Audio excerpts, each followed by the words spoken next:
बरगढ़ जिलूर आगामी 20 तारिख खरीफ धान किणा आरंभ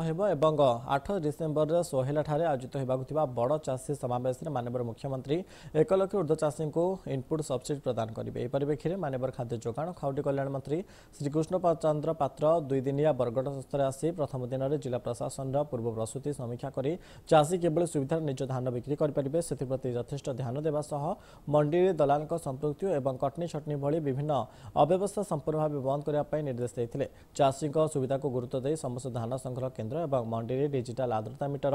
तारपोलिन वेब्रिज विश्लेषण किट आदि जोगाइबा सहित प्रतीक्षा कक्ष छाई पानीझोड़ा लाइट पाइखाना सीसीटीवी और मूल्य प्रदर्शन बोर्ड आदि सुविधा उपलब्ध करने को कही कला बजाय रोकवा निमंते जिला उपखंड और समस्त mandi control room toll free number में आसुवा समस्त अभियोग को लिपिबद्ध कर से गोटे तुरंत समाधान करने को पदक्षेप नेबा सह मंडीर सीसीटीवी लाइव फुटेज को 24 घंटा तदारख करने को निर्देश देते। माने पैडी प्रोक्योरमेंट स्टार्ट हम राज्य में सेटा पुणी बरगढ़ स्टार्ट हम सोहेलू स्टार्ट हम आउ विभिन्न मंडी काली आम देखू जोटा स्टार्टिंग ये तार व्यवस्था कौन हो कथा नहीं आज रिव्यू मीटिंग थिला माननीय विधायक माने उपस्थित थे। तो कथा हूँ कौन जो मंडी रे जो व्यवस्था ठीक अच्छी ना नहीं तारी ऊपर आलोचना है कृषक मानकर